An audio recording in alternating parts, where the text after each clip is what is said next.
front. Slow start, and you guys had some nice pushes in the second and third period. How do you just evaluate that? What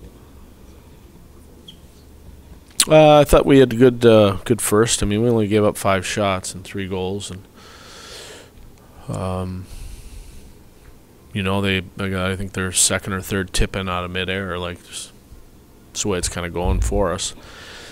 But I thought we played a really good first, changed our posture, and didn't give up much. And unfortunately, we didn't make any saves. And then I thought the second, I thought we totally dominated that period. Like they didn't even come down in our end very much, and most of the stuff they got was from the outside. They had the odd chance. I think 23 there got in shorthanded. But beyond that, they didn't get much in the second. And then I thought in the third, I thought they were maybe a little bit better in the third, and they were just kind of weathering the storm. You got to think that you're ahead 3-1. They just kind of weathered the storm a little bit. But I thought we were pretty good again in the third in some ways. So I thought, thought we had a couple good pushes in the game and did some good things, and we just didn't, we didn't find a way to win it, but did some good things.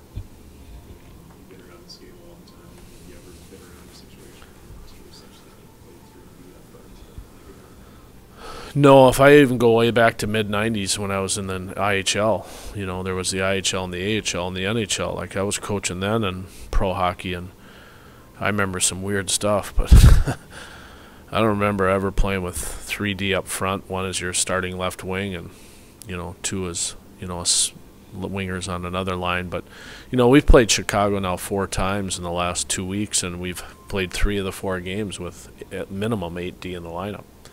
And you're going against a team that's got a little momentum. Didn't start great in the year, but now has caught a little bit of momentum for themselves, and they're healthy.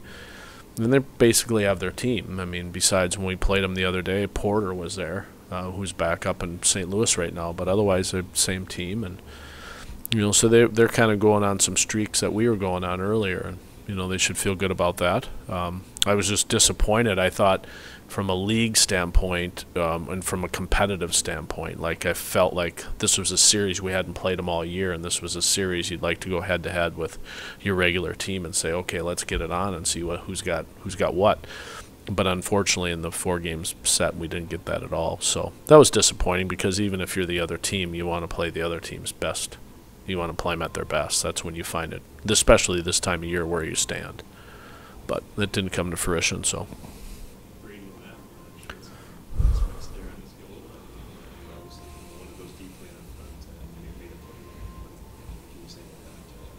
No, it's good for Brady. I was happy for him. It was good. Ever since Trump's been able to join the team, he's kind of provided some nice top 6 offense for you guys. Gave you guys lots of good looks tonight. Can you just talk about what he's been going through lately? Hasn't been really looking confident yet, but still providing a little bit of flair. Yeah, I thought Evan Trupp played better this weekend than he did last weekend and earlier in the week. I thought he had a little better performances.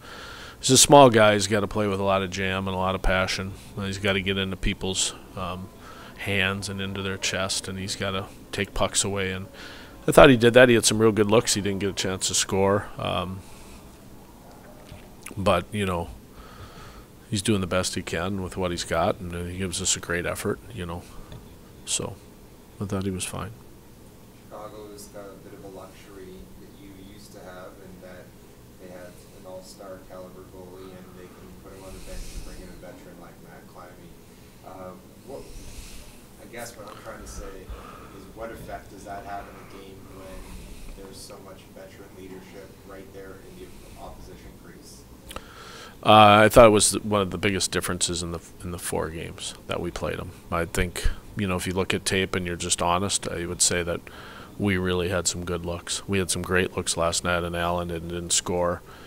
We had some good looks today on Climby and didn't score. I mean, especially in the second period when we could have fought ourselves back into this. But the only time that's going to happen, which goes back to the Trupp comment, you're only going to do that with the Granlunds and the Reinhardts and the Knights and the Hanowskis, and that's what they do. That's just what that's why our record is what it is. Like, you're asking guys like that aren't here on a normal basis. Some of those guys got those looks, and it's just a huge uplifting thing. I mean, I think a part of our year and our record may be in really indicative of Yanni Ordio and occasionally Joey Mack, but mainly just Yanni Ordio.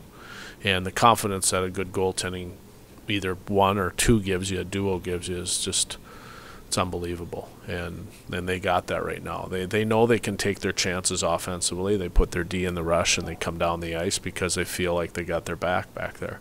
So they'll give us a couple of good looks in exchange to hopefully getting some goals. And I kind of thought that's how the series went. I think they just played really confidently with their goaltending, and especially when Allen's in there. Nothing against Climie. I had him in Houston for a little while in my life. He's a good goaltender. He's a good kid.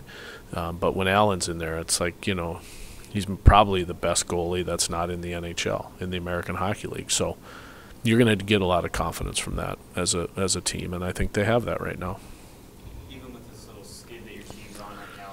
It's not so little. Excuse me. It's we're in the 8 games now. This is like the oil leak when I'm trying to find the jet flow. This is a long leak.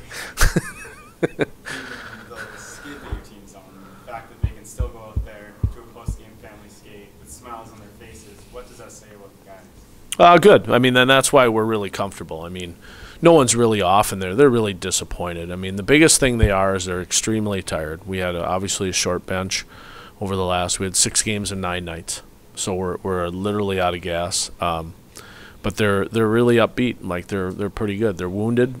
Some guys physically, mentally a little bit because they're not getting their goals. But they're doing great. Like I think they're happy. We're gonna have a couple of bonding experiences between now and the next week, and you know, nothing that a little social life can't take care of, and nothing a little bit of rest. You know, we need rest and some socialization and go back to work. So I'm proud of them for the way they are.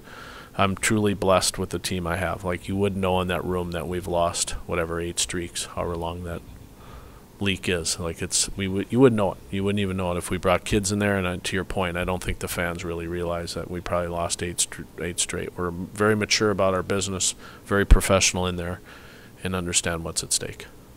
I'm happy for them, proud of them.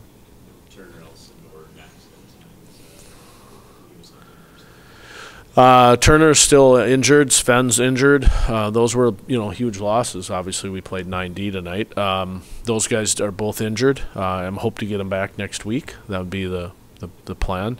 Nackstead, I just didn't play him. I just felt that he did fine last night. It was nice that he fought on behalf of his teammates and things like that. But I think whenever you go through adversity, and I just looked at our room and felt the posture and the temperature of it, I wanted to go through it with the guys that have been here and the guys that really are struggling. I think it's important that they stay together. So come let's just say hell or high water, I was going to play 9D today. I was going to play 9D today. That whistle because I swore. I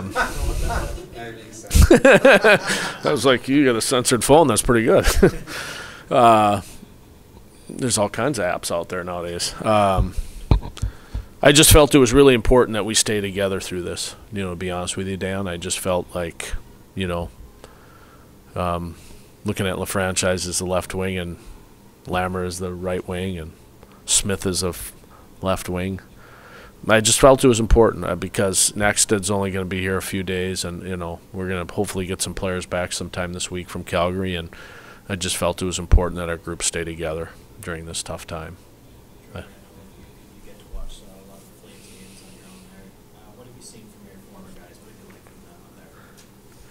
Well, it's a good question. Like we talk about it. Like we're actually kind of losing, but we're kind of winning. That's the way the team looks at it too. Like every one of those guys that's up is a reflection of the guys in the room. Like they wouldn't maybe be there had we not have the season we've had to this point, even in the skid we're in. But so there's a lot of guys that are just super excited for Corbin and Rhino. Wotherspoon got an assist last night, and they're super excited for that. So as they're, some days we go 1-1, some days we go 0-2. They lose and we lose and we're 0-2 like last night. But in general, they've won some games up there. Those guys have had an impact in their team a little bit, similar to what we had last year. That's good. I think we're right now. Hopefully, it doesn't continue. But basically, our Heat team is in no different posture than we were last year at this time.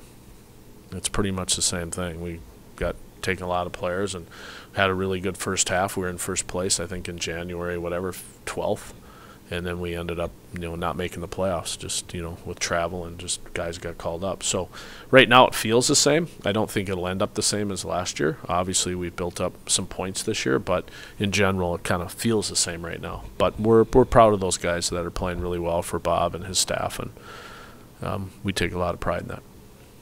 Last question. Great. Thanks, Brian. Okay, thanks.